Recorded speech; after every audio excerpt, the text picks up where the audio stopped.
This is module 2 of Escaping the 9 to 5 course, which is how to become valuable. All right, how does somebody becomes valuable? Now, you need to understand that you are already valuable, right? You are already valuable to somebody else, which means if you're an accountant for somebody, right, in their business, you're useful in that department and that you are valuable in that regard. However, when you are an accountant, for example, in somebody else's business and you lose your job for whatever reason, they can still replace you really easily. Therefore, your value has a ceiling that's based on your skill and what you can provide to that business. And again, somebody else decides your value, as well as the fact that you are not allowed most of the times to do something more than what you're already prepared for. What I mean by that is that you're hired as an accountant. You can't just randomly decide and jump into operations or marketing for that regard and be like, hey, today I decided I'm going to be the marketing operating assistant, or I'm going to be in the content creation today, or I'm going to be in the operations. You can't just do that. Now, this doesn't allow you to grow. One of the most important things about being valuable outside of a 9 to 5 traditional standard system is that you're allowed to grow much more fast in much more diverse areas, meaning that if I were to work in IT and I would be an IT assistant of someone, one day, eventually, I would be owning that department and I will be the IT guy of the company if and only if the person above me gets a job elsewhere. So again, it's dependent on circumstances and not us. So we don't get to choose most of the times. We are begging to get assigned better positions and roles and get more money out of it. So we are in the mercy of our employers most of the times. All right, so you are valuable only in that position that the employer wants you to be valuable at. And once you're gone, they can replace you just like that.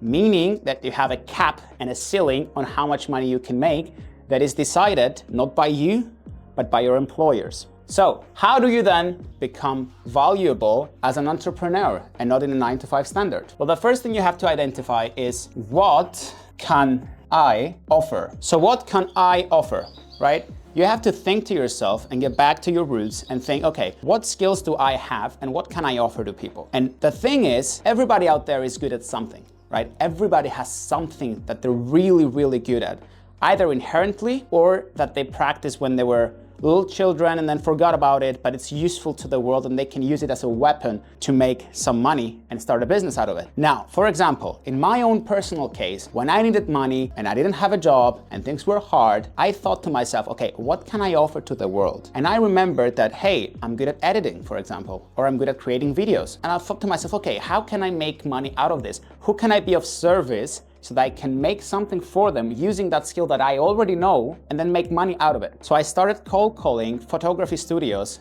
and videography studios. And I was like, hey guys, hello, I'm Stefanos, I do this, I'm very good at this, here's my portfolio, have a look, tell me if you like it, and maybe let's work together. Okay, I called maybe 150 people in total. And I got only one person to say yes. And he gave me the chance and said, hey Stefanos, I love your work. Okay, I'm just gonna give you a project and let's work together and let's see if we're a good fit, as well as if you are capable of delivering towards the levels of the projects that I have. So fast forward some months later, I still have that client. And most of the times, it's not just a client, it's a partnership, right? You're partnering up with somebody else who needs help, right? And you say, hey brother, I can provide you that help. Pay me money, I'll do you the work. It's a win-win situation. It's one of the most important things that you can do in your life is create a win-win situation. When you're creating a win-win situation, both parties have to benefit from something. And when that happens, you become valuable to somebody else, as well as they become valuable to you because you need the money, they need the service, you exchange it, and that's it. Basic principles of supply and demand. So this is exactly how I was able to get out of the 9 to 5 when I first started, having no connections and no money whatsoever to spend on advertising or anything else like that for that matter. And truly trust me, no good skills in business or entrepreneurship. I didn't have a clue how to do it. I was just cold calling people. Now it's a step-by-step process and let me show it to you, right? So step number 1, how to become valuable. So first thing that you do is you identify what skills do you have. Are you good at SEO? Are you good at marketing? Are you good at copywriting? Are you good at accounting? Are you good at taking videos? Are you fantastic at taking stills pictures of your friends? Are you very good at that? Okay, good. So after you understand what it is that you're good at, then you have to figure out, okay, who can I help? And the thing is that this is the most tricky part for people to understand. Most people that don't have an entrepreneurship mindset, right? They haven't cultivated that yet. They don't know who can they help. Once you're able to see the opportunity, you can help almost everyone out there. Now, as I said before, if you're somebody who knows how to take videos, then probably somebody who has a photography or videography studio would benefit from this. If you know how to edit videos, for example, you can go to somebody as a YouTuber and say, hey man, I can edit videos. Hell, I even made a free sample for you. Have a look at it, tell me if you like it, and let's see if we can work together potentially. And then you strike a deal, they pay you, you do the deliveries. So whatever it is that you can offer, find somebody out there who might benefit from it or would surely benefit from it, and write down a list of 10 potential people that would be interested in having your services done for them, because they either save them time or money. The two things that you can offer to people is either money or time. Who can I save time and who can I save money are the number one questions you should be asking if you're seeking to go and help somebody else with the skills that you already possess. Step number 3, contact them. All right, this is the most important step and this is where everybody gets stuck. You have your skill, you can help somebody, you have a list of people that you could potentially help save either time or money, but they don't know you. They have no clue who you are and what you do in life and where you are. They don't know you exist. So the first thing to do after you figure out who do you help and how do you help them is go out there and find them, speak to them, call them, send them a message, go to their house, knock their door, go to their studio and say, hey man, I do this, I've noticed that you could potentially use my help on this, and then just strike a deal. People are just so afraid in general to just go out there and find that one person that they know they can help, guaranteed, but they're just so afraid to ask. Ask away. If there's a golden nugget within the course, is ask away, ask people. Or even if you aren't sure if they need it or not, just go and call them and ask, hey man, listen, I'm not calling as a client. Is there something that you could benefit from right now? Is there something that you need? Is there something that you need help with? And they'll probably tell you. People are not so, gatekeeping these things. If somebody wants help with something, they'll just tell you straight away, I need help with that, man.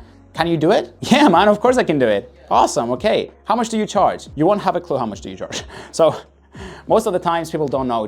You could just say a random price, or you could just research what other people charge for similar services. For example, if I were to sell social media marketing services, I would go on Google, on my country, and type social media marketing services, and then I would just cold call people and say, hey man, I'm looking for social media marketing services. What do you charge for these? And they'll just tell me a bunch of numbers. Then I can take these numbers, make a median price based on what I believe I can offer as a value. Remember, you choose your value, and then go and tell that person, hey man, this is how much I charge, based on what other people are already charging competitively in your market. So the fourth step, we already said it, is what's my value? Essentially, this means how much do you charge them? We already said that. You make a competitive analysis, and market research is what we call it. And you find out, all right, in this space, in this market, in this country, in this location, how much do people charge usually for this service? And then you find out and you say, okay, these people charge this.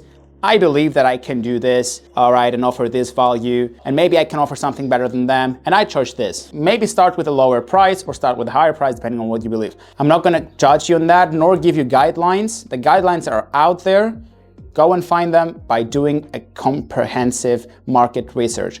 Cold call people, cold DM people that are doing what you're doing already, find out what they're charging, and then charge something similar. All right, and step number 5, make it worth it. When we're starting out as entrepreneurs, we don't have a clue how much stuff we should be doing and what we should charge them at. And what happens most of the times is we get projects that are worth $1,000. We do work for $10,000, and then we end up with a heap load of work and somebody else who abuses that on our behalf. Or sometimes they don't really know what you're offering. They don't really know your value. So you end up with a lot of work and little pay. And at the start you might say, yes, this is my first job, I'm just gonna go straight and do it. But there comes a point when you're like, frick, I just traded myself for 24 hours of work and I'm getting paid $400. Great. It's my first job, I'm excited. But then again, after 12 or 14 hours or 16 hours of work, you're like, God damn it, that's not even worth it, right? We don't want to end up in that place. That's why we make a very good comprehensive market research on what is the value that other people are charging. Now, when we say make it worth it, is when you go and speak with somebody and you tell them what you offer, you have to have in mind, what is this gonna give this person? You don't have to think necessarily, okay, what am I gonna bring to the table? But you have to also think from their side of view, their point of view, okay, what is this person getting in return? For example, if I were to edit wedding videos for a photography, videography studio, which is what I already do in my space, I would think to myself, okay, what would this save them? All right, let's actually talk numbers now. So a photography or videography studio, when they're doing wedding, they usually charge them 2,000 to 4,500 euros, where I'm living right now. Within this package, there's a lot of things that need to be paid from the business side of things. There's taxes, there's people that are gonna come there and help, so workers. I'll give you a good example with real values that I get to charge my clients. When I get to do a wedding, right, it is 5 minutes of cinematography, right? This 5 minutes of cinematography takes me personally 3 hours, and I charge the videographer who has the studio 120 euros. Now, 120 euros divided by 3 makes you 40 euros per hour, right? So this is how much I get per hour. I get 40 euros per hour for providing this. Now, to the videographer, 120 euros, if he were to charge the minimum amount for a wedding, that would be 2,000 minus 120, just for the service of me editing the wedding for him on his behalf. Within that package, right, of 2,000, they charge the wedding cinematography video around 400 euros, which is mandatory at this point. You know, you're gonna be having the highlights of your wedding in a cinematography video, 100% you are. So it's gonna be 400 to 700. So what I'm saving them in the grand scheme of things is, so if it's 400, which isn't, by the way, it's a lot more than that, right? And I charge them 120, they're left with 280 euros, which is pure profit. What we mean by this is that I get a small cut for offering them my editing services for their wedding. They charge then the client a higher amount of what I'm charging them, and they make a modest profit of 280 euros, more than double than what they give me. And what they get in return is a really nice edited video that is already made, and they just give it to their clients. They make profit, I make profit, and that's it. The transaction is done, entrepreneurship complete, congratulations. But they also save one other valuable asset, which is time. Time is another valuable asset, especially for somebody who has a business.